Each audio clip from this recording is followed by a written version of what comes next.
आप सभी का स्वागत है फिर से मेरे YouTube चैनल पर। आज की इस वीडियो हम लोग रिव्यू करने वाले हैं तमस उपन्यास का और साथ ही साथ हम लोग इसकी छोटी सी समरी भी जानेंगे। तो बिना किसी देरी के चलते हैं और इस वीडियो को शुरू करते हैं।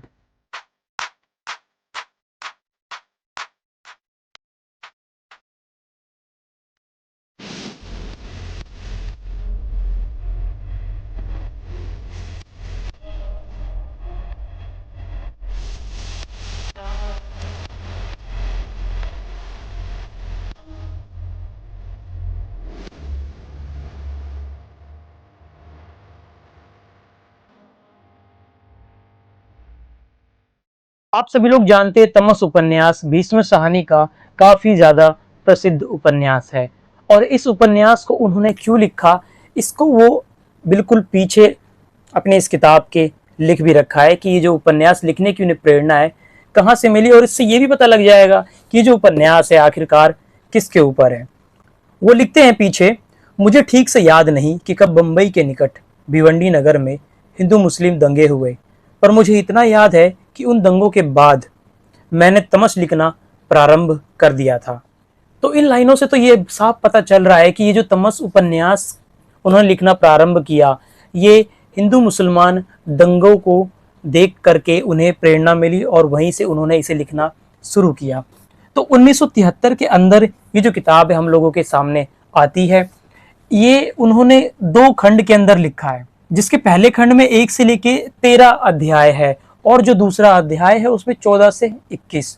तो टोटल अध्यायों की संख्या इसमें 21 है।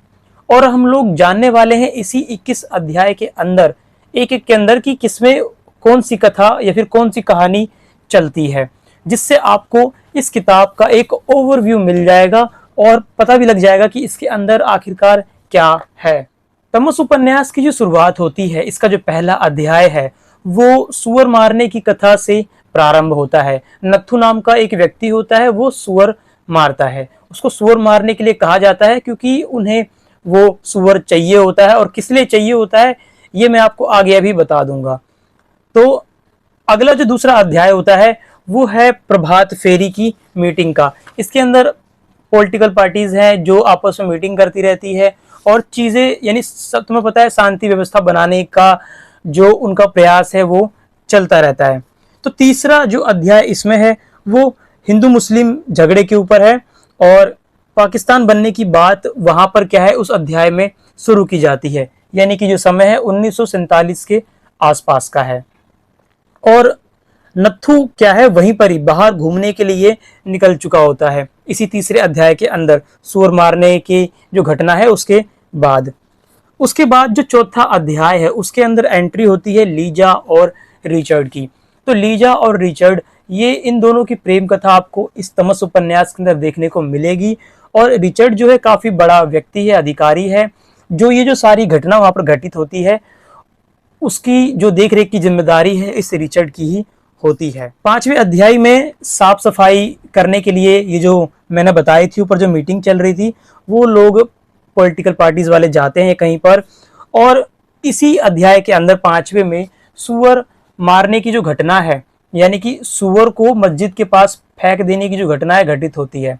तो जो सुअर वहां पर मारा गया, ऐसा नत्थु को लगता है कि शायद ये वही सुअर है और इसको मस्जिद के पास फेंका गया है ताकि दंगे हो जाए। इसी तरीके से जो छठा अध्याय है वो रणवीर नाम का एक व्यक्ति है, उसमें उसको प्रशिक्षण दी जाती है ताकि जो लड़ाई हो उसमें उसका कुछ यूज हो पाए। 7वां जो अध्याय है उसके अंदर रिचर्ड के दफ्तर जाते हैं बख्शीश जी, और किस लिए जाते हैं, उन्हें ये आशंका होती है कि जो शहर में है ना दंगे होने वाले हैं, तो उसके लिए पूर्व व्यवस्था बननी चाहिए हमारे शहर के अंदर। ये सब बख्शी जी उसको बताने के लिए रिचर्ड के ऑफिस में जाते हैं। इसके बाद का जो अगला अध्याय 8वां अध्याय है उसके अंदर मेरे को कुछ खास मिला नहीं लिखने के लिए, इसलिए मैं 9वां अध्याय आपको बता रहा हूँ कि 9वें अध्याय के अंदर लक्ष्मी नारायण को अपने घर पर हमला होने का डर था। ये जो पूरा माहौल था यहाँ पर क्या है, लड़ाई के आशंका के, दंगों के क्या है आशंका बनी हुई थी। ऐसे में एक व्यक्ति था लक्ष्मी नारायण, तो उसको भी अपने घर पर दंगे होने की आशंका बहुत ज्यादा मंडराने लगी थी। उसका जो घर था, इकलौता घर वहां पर था हिंदू का, बाकी सब मुसलमानी एरिया था, तो वो और भी ज्यादा डरा हुआ था। इसके बाद 10वां अध्याय है मिल्खी, वहां पर हमला होता है। 11वां जो अध्याय है उसके अंदर एक मुख्य जो कैरेक्टर आता है इसके अंदर, जनरल, उसकी मृत्यु हो जाती है। इसके अंदर काफी सारे कैरेक्टर्स आते हैं, उसमें से एक जनरल नाम का कैरेक्टर है जो कि जनरल यानी कि सैनिक वगैरह बनना चाहता था पर बन नहीं पाया, तो इसीलिए वो क्या है, हमेशा उसी जनरल वाले पोज में बना रहता था और उसी की तरह हरकतें करता था। कहीं पर भी दंगे हो रहे हो, कुछ हो रहे हो, ये वहां से पहुंच जाते थे वहां पर दंगा छुड़वाने के लिए। तो ऐसे ही एक बार वो चले गए दंगे में और वहां पर इनको मार दिया गया। काफी बार तो ये बच गए थे पर एक बार लास्ट में निपट ही जाते हैं। इसी प्रकार से 12वें अध्याय में हमले की तैयारी चल रही होती है और इत्र वाले पर हमला कर भी देते हैं। 13वें अध्याय के अंदर सुअर मारने का जो गिल्ट है नत्थु को बहुत ज्यादा परेशान करता है और इसी को लेकर के वो घूमता रहता है कि मेरी वजह से ये दंगे हो रहे हैं, ना मैं सुअर मारता, ना मस्जिद के पास फेंकते और ना दंगे होते। तो इसका गिल्ट उसे परेशान करता है। वो एंड में अपनी पत्नी से इस चीज़ का जिक्र करता है तो पत्नी उसको समझाती है कि तुम्हारी इसमें कोई गलती वगैरह नहीं है। तो ये सब चलता है। तो पहला जो भाग है यहाँ पर खत्म हो जाता है और द्वितीय खंड शुरू होता है। और द्वितीय खंड शुरू होता है हरमन सिंह और बंतो के पास से।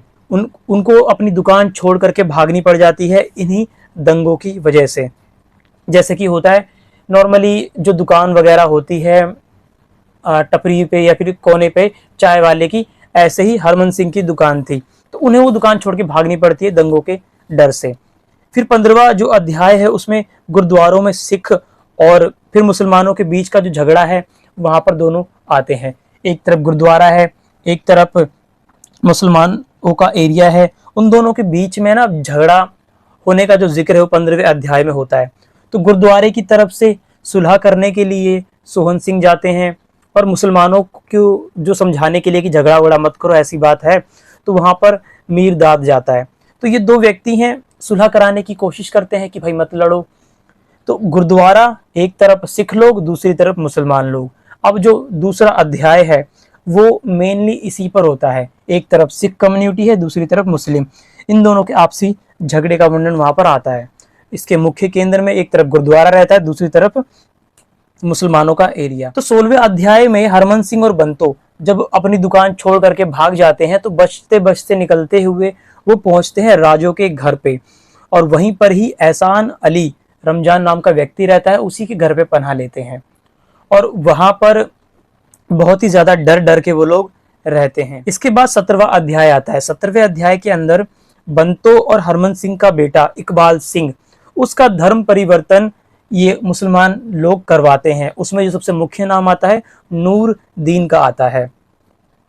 8वां अध्याय में लड़ाई छिड़ जाती है। सिख और जो गुरुद्वारा है उनके बीच में घमासान युद्ध हो जाता है। जो वहां पर रहने वाले बहुत सारी औरतें हैं वो कुएं में कूद जाती है बच्चों के साथ। जब वो देखते हैं कि जो गुरुद्वारा था वो कमजोर पड़ने लगता है और सिख जो लोग हैं वो काफ़ी ज़्यादा घबरा जाते हैं कि मुसलमान लोग अब हम पे अटैक कर देंगे, तो वहाँ की जितनी भी औरतें होती हैं वो सब कुएं में इसलिए कूद जाती है। इसके बाद 19वां अध्याय चालू होता है। उसमें लड़ाई खत्म होती है। जगह जगह पर सैनिक जो है तैनात कर देते हैं ताकि लड़ाइयाँ दोबारा ना हो। शहर में कर्फ्यू लगा दिया जाता है। रिफ्यूजी कैंप जगह जगह पे लगे होते हैं। जो लोग बिछड़ गए हैं और जो खो गए हैं उनकी रिपोर्टें वहाँ लिखवाई जा रही है, एक दूसरे को मिलवाया जा रहा है, जैसा कि नॉर्मली आपने देखा होगा। तो यहीं पर ही रिचर्ड और लीजा भी आते हैं। तो लीजा जो है रिचर्ड से ये सारी चीज़ें पूछना चाह रही होती है, रिचर्ड उसे उस समय नहीं बताता है। 20वां अध्याय है, उसके अंदर जो हरमन सिंह है और सुखवंत है और जो रिलीफ कमेटी है इनके बीच में आपसी बातचीत चल रही है। वो अपना दुखड़ा लोग जो है इनको सुना रहे हैं। इसी तरीके से चीज़ें वहाँ पर चलती रहती है।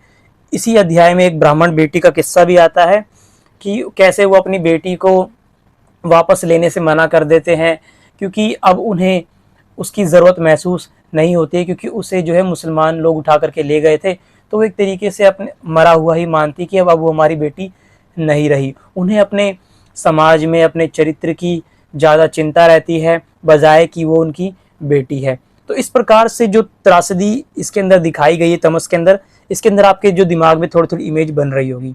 इसी प्रकार से जो अंतिम अध्याय है 21वां, उसमें अमन कमेटी जो है शहर में अब शांति कायम करने के लिए कार्य करती है और इस अमन कमेटी के 3 वाइस चांसलर, पहला हयात बख्श, दूसरा बख्शी जी और तीसरा जोध सिंह। तो नाम का इतना ज्यादा कुछ नहीं है, जब आप इस किताब को पढ़ेंगे तो नाम आपको पता चल जाएगा। पर इस 16 अध्याय के अंदर क्या हुआ, इससे आपके मन में एक इमेज तो बनी होगी किस प्रकार से ये जो टाइम है, विभाजन का टाइम है, और आपसी झगड़े कैसे इन लोगों में बढ़ रहे हैं, और उन झगड़ों की वजह से किस प्रकार से लोगों को जो जीवन है कितना ज़्यादा भयग्रस्त हो गया है, कैसे धर्म परिवर्तन हो रहे हैं, किस तरीके से लोगों को अपना घर बार छोड़ करके दूसरी जगह जाना पड़ रहा है, कैसे रिफ्यूजी कैंप के अंदर वो लोग रह रहे हैं, और उनकी स्थिति पहले कितनी अच्छी थी, बाद में कितनी बेकार हो गई केवल एक दंगे की वजह से। और ये दंगा किस वजह से हुआ, केवल 2 कम्युनिटी जो कि अपने आपसी धर्म को लेकर के लड़ रही थी और जो मानवता है उसको ख़त्म करे जा रही थी, मानवता को भूल करके अपना जो धर्म है, पता नहीं क्या सोच करके जो चीज़ें हैं, लड़ाई वगैरह चली, क्या जो चीज़ें हैं मानवता पर हावी हो जाती है, ये सारी चीज़ें आपको इस उपन्यास के अंदर पढ़ने को मिलेगी। और जब आप इस उपन्यास को पढ़ेंगे तो हर एक चीज़ का जो बिंब है आपके मन में बहुत ही बेहतरीन बनता जाएगा। जब मैं इस उपन्यास को पढ़ रहा था तो जितना भी अध्याय मैंने आपको बताए, इन सभी की एक पूरी प्रॉपर कहानी है, और ऐसा लगता है कि ये सब कुछ बिल्कुल हमारी आंखों के सामने चल रहा है। और आप उस विभाजन की जो विभीषिका है, जो दहशत थी उस समय, जिस समय की कहानी ये लिखी गई है, आप पूरा का पूरा उसको महसूस कर पाएंगे वर्ड टू वर्ड। तो बिना किसी देरी के अब आप इस उपन्यास को पढ़ना चालू कर सकते हैं।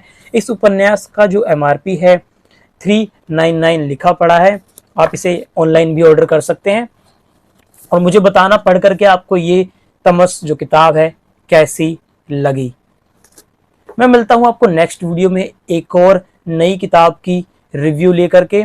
तब तक के लिए आप इस चैनल को सब्सक्राइब कर लीजिए और इस वीडियो को लाइक कर दो, और मिलते हैं अगली वीडियो में एक और नई बेहतरीन किताब के रिव्यू के साथ।